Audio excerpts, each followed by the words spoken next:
بسم اللہ الرحمن الرحیم۔ میرے چھوٹے بیٹے سیف اللہ کا ایک بیٹا ہے، اس کا نام ہے محمد سرمد۔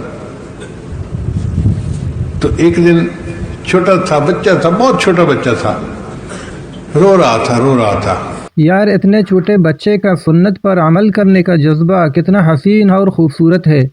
تو پیر جی فرماتے ہیں کہ میرا یہ پوتا بہت رو رہا تھا۔ فرماتے ہیں میں بچوں کے رونے کے بارے میں ذرا جذباتی ہوں، میں چاہتا ہوں کہ بچہ نہ روئے، اور میں گھر والوں پر سختی کرتا ہوں کہ بچے کو رونے نہیں دینا۔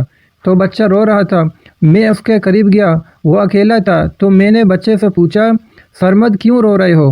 تو وہ اموت و احیا اموت و احیا ایسے کہنے لگ گیا۔ تو میں نے پورا نہیں سمجھا، میں نے پھر اس کی ماں کو بلایا، یعنی بہو کو۔ میں نے اس سے پوچھا کہ یہ کیا کہتا ہے؟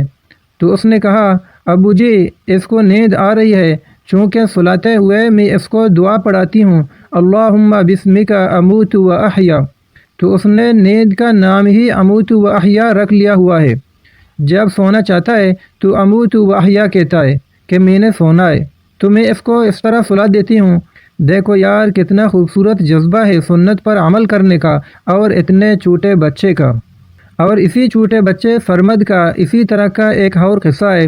پیر جی فرماتے ہیں کہ میں کمرے میں بیٹھا کتاب پڑھ رہا تھا، محمد سرمد رو رہا تھا، مجھے بڑا غصہ آیا کہ بچہ رو رہا ہے اور اسے کوئی توجہ نہیں دے رہا ہے۔ تو میں اپنی کتاب کو چھوڑ کر باہر نکلا، اور میں نے اپنی بہو کو آواز دی جو اس کی ماں تھی کہ یہ بچہ کیوں رو رہا ہے؟ اس نے کہا میں جا کر دیکھتی ہوں کہ بچہ کیوں رو رہا ہے۔ وہ گئی اور بچہ جاتے ہی چپ ہو گئی، اور وہ باہر آ گئی۔ میں نے پوچھا بچہ کیوں رو رہا تھا؟ کہنے لگی اصل میں نے بچے کو عادت ڈالی ہوئی ہے کہ جب بھی میں اس کو جوتے پہناتی ہوں تو پہلے دایاں پاؤں بعد میں بایاں پاؤں پہناتی ہوں، یعنی سنت کے مطابق۔ آج نئی کام کرنے والی عورت تھی، میں نے اس سے کہا آ کے اسے جوتے پہنا دو۔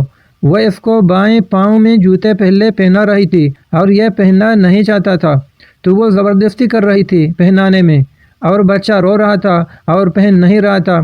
اب جب میں نے اس کو دائیں پاؤں میں پہلے پہنایا تو وہ چپ کر کے پہن لیا اور خاموش ہو گیا۔ تو بھائیو اس سے پتہ چلا کہ اگر بچوں کو بچپن سے سنت پر عمل کرایا جائے تو بچوں کو عادت پڑ جائے گی، تو پھر ساری زندگی اس پر عمل کرنا آسان ہو جائے گی۔ تو اس لیے ہمیں چاہیے کہ اپنے بچوں کو نبی صلی اللہ علیہ وسلم کے سنت سکھائیں، تاکہ وہ رسول اللہ صلی اللہ علیہ وسلم کے سنتوں کا نمونہ بن جائیں اور اللہ تعالیٰ کا محبوب بندہ بن جائیں۔ اعوذ باللہ من الشیطان الرجیم، بسم اللہ الرحمن الرحیم۔ قل ان کنتم تحبون اللہ فاتبعونی یحببکم اللہ۔